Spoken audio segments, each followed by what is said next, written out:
As soon as you see those, you need to walk out, because you're not going to be able to get a vending machine in that location.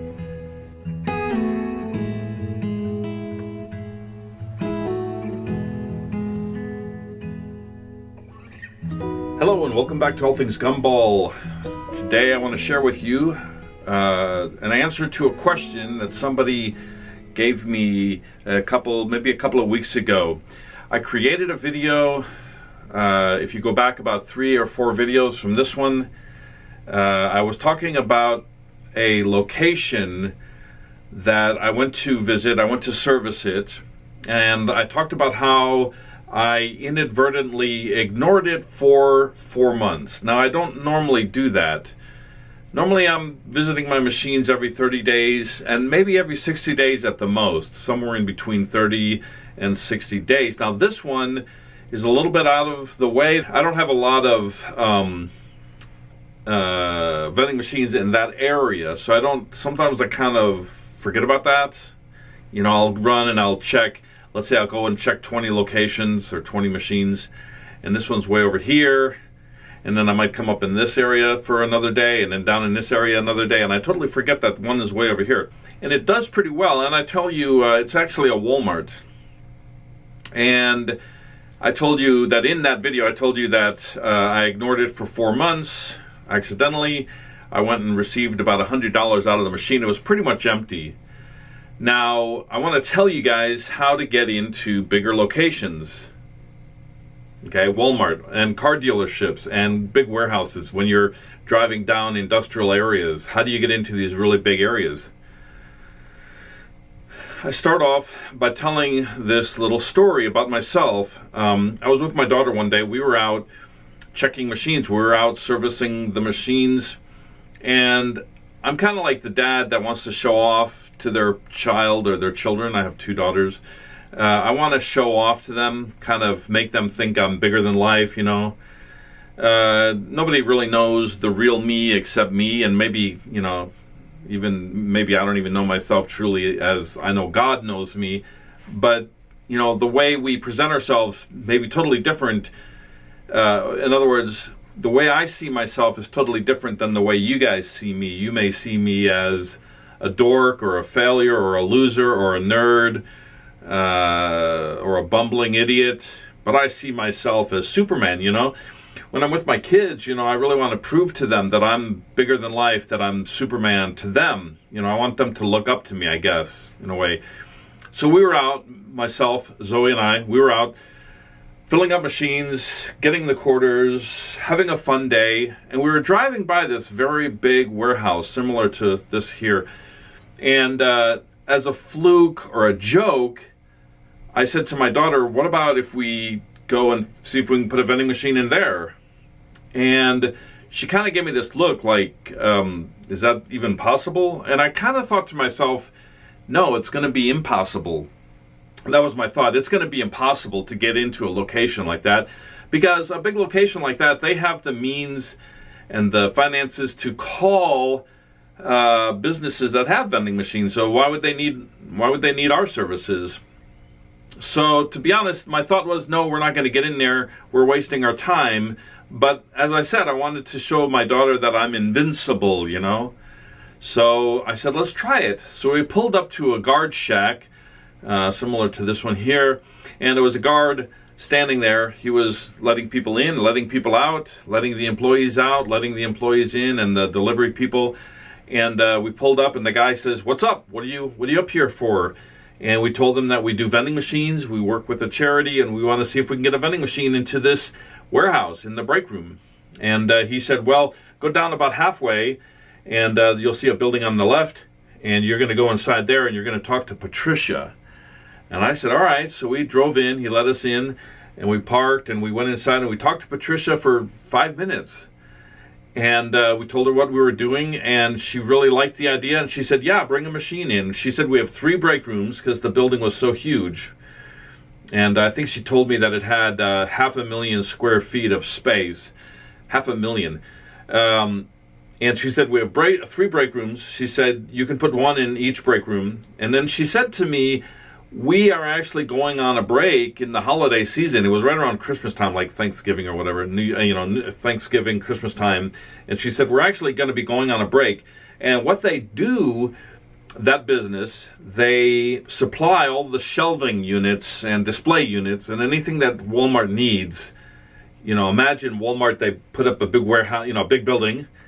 They need shelves, and they need anything that goes inside of a Walmart. Well, that's where they store that. In that building, they store everything. Tables and chairs and everything you need to supply a Walmart, okay, except for the goods, like the clothing and stuff.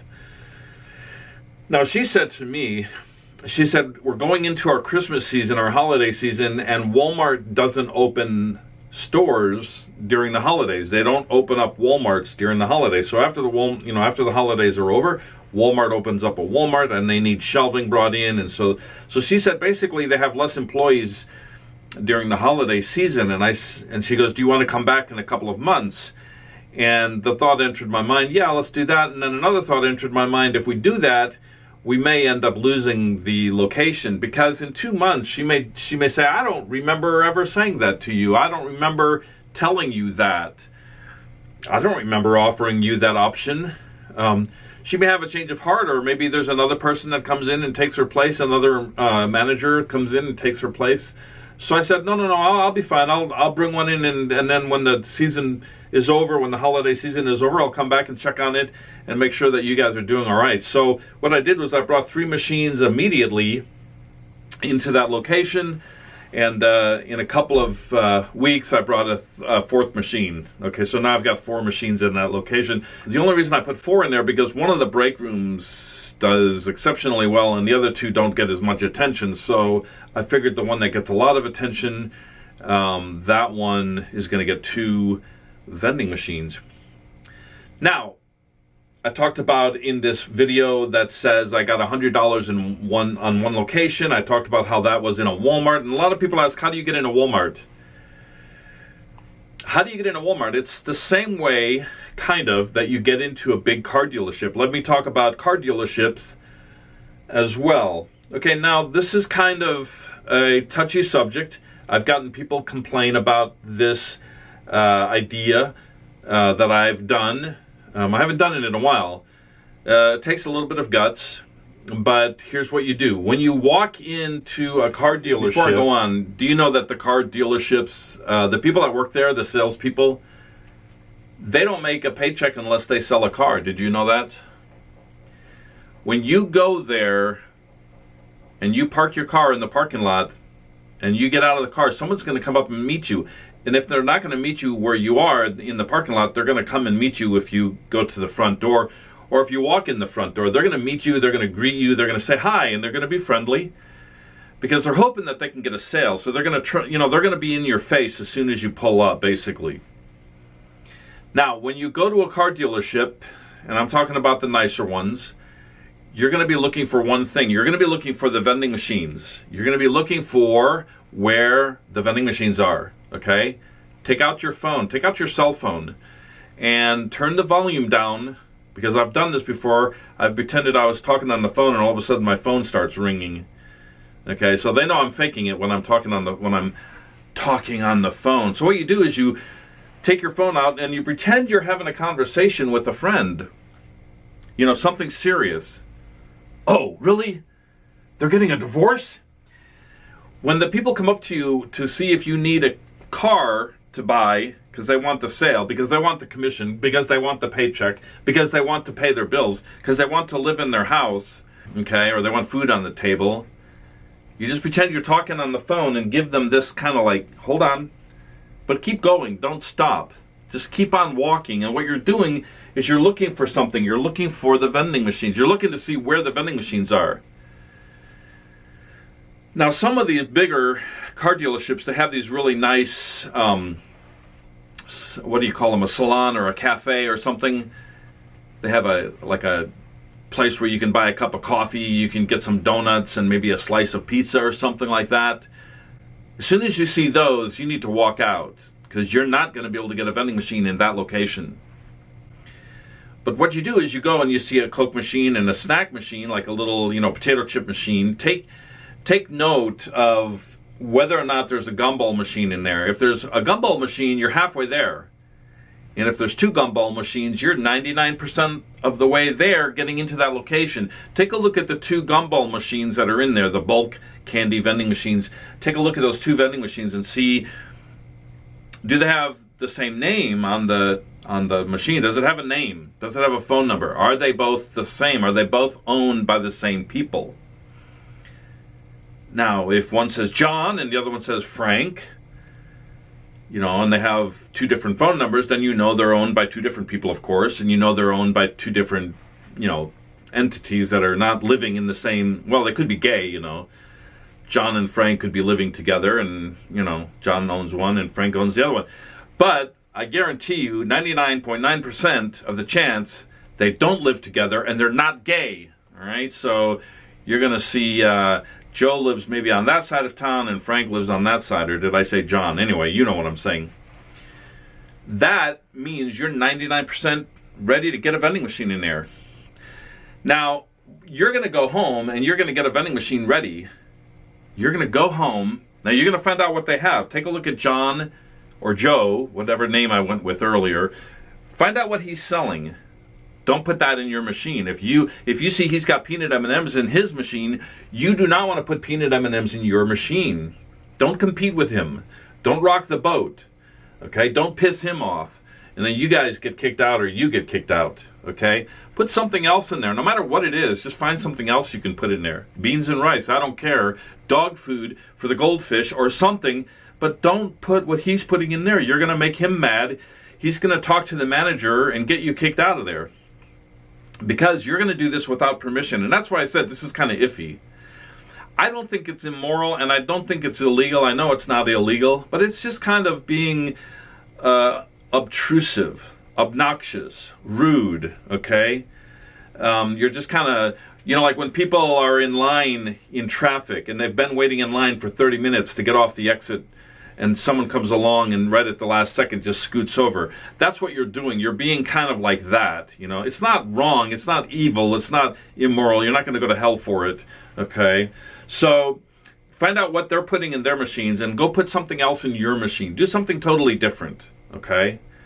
Go home, get a machine ready, put in the candy, pop it in your car, and drive over there.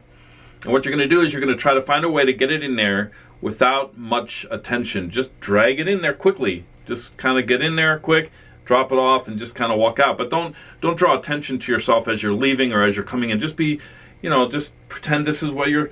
And if somebody asks you what you're doing, if someone with authority asks you what's going on here, just say, I don't know. My boss told me to bring this here. I have done this several times. I'd probably say 10 or 15 times. I've just brought a machine and I've dropped it off. Now, Joe, or did I call him John? Whatever. Joe or John, whatever his name is, he's going to think that the other guy put that second machine in there. And Frank, well, he's going to think that Joe put it in there. Okay? And if you don't have your phone number on the machine, that probably works to your benefit because they're not going to call you. Nobody's going to call you. Joe or Frank or the people that work there, they're not going to call you and say, hey, get this machine out of here. Now, after a month, you go by there and check it out. Maybe after 2 weeks, you go check it out. Make sure it's still doing all right. It might be back in the closet. Maybe somebody doesn't want it there. Okay, you don't know. I mean, this is what you're risking. You're risking having it put in the back, having it thrown away, having it taken off somewhere else. You don't know. So if you don't get permission, you may have problems with your machine. It may be gone when you come back. Now, it may be there when you get back. They may say, we love the new choices, And you see Frank over here and Joe over here, or did I call him John? They don't, John thinks that Frank put it in. That's not an innuendo. And Frank thinks that John put it in. So that means, nobody knows who put it in, That's what she said. Nobody knows who put the machine in there, and the management and the employees, they probably don't even care because management is thinking, well, we've already got 2. What's the matter with 3? Who cares about 3 machines? And the employees, they're happy because they like all the variety. Okay, now that's how you get in there. And I've done this before, but I've also lost locations because I think they feel like, we never told you could be in here, get it out of here, or something. But most of the time they're polite about it. Most of the time, they're polite and they're respectful because they don't want you to badmouth them. You could write a report or write a review on some kind of website, Yelp or whatever. Oh, don't go there. They're horrible, blah, blah, blah. So how do we get into a Walmart? Okay, Walmart's actually easier. I saved the best for last. Walmart is easier. Now, Walmart has two types of Walmarts I've noticed. There's the big ones. There's the little ones. The little ones are called neighborhood markets. The little ones do not have oil change places in the back. They don't have a place where you can go drive up your car and get an oil change or get a tire or a battery or whatever. They don't have those little garages where they can work on your car. They might sell that stuff. They might sell tires and batteries and oil and parts like that. But, they don't have the garages where they repair. And since they don't have the places where they repair the oil change or the tires or the windshield wipers or whatever, they're not going to have an area where you can sit and wait for your car to be worked on. Now, if Walmart was smart, they would get rid of the waiting area, because it would force you to walk around and shop, and then they could call you over the intercom, Joe Blow, your car is ready, the oil change is finished, finish up your shopping and then come and pick up your car, whatever. But these Walmarts that have the oil change places, they have a waiting area. Go check out those waiting areas. A lot of times you'll see a gumball machine in there. Just one little gumball machine. That's when you go and get a vending machine and fill it up. And if there's a gumball machine in there or a Skittles machine or whatever, don't compete with them. Don't compete with that person. Why? Why are you competing with that person? That person may have gumballs. He may have, let's say he's got a two-headed machine. He may have gumballs and peanut M&Ms. And if you bring a machine that has gumballs and peanut M&Ms, well, you're not going to make very much because half the money is going to him and half it's going to you. But you're going to piss him off. You're going to make him mad or her mad. And they are going to throw a fuss or something, and maybe they'll call attention to the management or something, or I don't know, they may do something damaging to your machine. They may punch a hole in the front window of the vending machine. I don't know, but why piss off people, So, go home, get a machine ready, okay? Just get it clean, get it ready, fill it up with candy, and then drive over to Walmart, and then just get a shopping cart, place it inside the shopping cart. It'll be kind of like this, sticking up inside the shopping cart, and just walk it right inside the Walmart. And walk it all the way back, and don't make a fuss, and don't make a scene, and don't be loud, and don't be obnoxious, and don't draw attention to yourself. Just kind of fly under the radar, and just go back to the automotive where they have the waiting area. And as I said, this will work if there is a machine there. If there's not a machine there, you probably could put one in there, but you may end up getting it removed immediately, because let's imagine that right before you went there, let's say the management decided to clean house and call the people with vending machines, and they said, hey, we want these machines out of here. And a week later, yours shows up. Okay, well, then he's going to be mad. He's going to be like, I thought I told these guys to get the hell out of here. Throw that in the trash. Okay, so that one, definitely, you got to put your phone number on that one, okay? Now, if there's a machine there, or if there's two machines there, you could bring a machine there, I think. Especially if there's room, Put a machine there, and in a month, it'll probably still be there. Because, like I said, the employees are going to be happy that it's there. The customers are going to be happy that it's there. The management, they're probably thinking, oh, well, what's one more machine? Unless there's some notice that comes down from the top, the corporate headship, that says, okay, we want all the stores to look alike. Any automotive department that has a vending machine, get rid of it, call them up, get rid of the machine. Okay, so that is one way you can get inside of a Walmart, a car dealership, a big warehouse that you feel like you can't do it because it's so big. It's like a monster, But here's the thing you have to consider. The big warehouses, they're run by people. People like you and me. Those people have feelings. Those people have emotions. Those people have connections to what you are working with, the charity you're working with. They have a feeling. Maybe they have a sensitivity towards that charity, you know. So anyway, I hope that helps you with your vending business. I'll catch you on another video, or you're going to catch me on another video. Have a good morning, have a good evening, or have a good afternoon.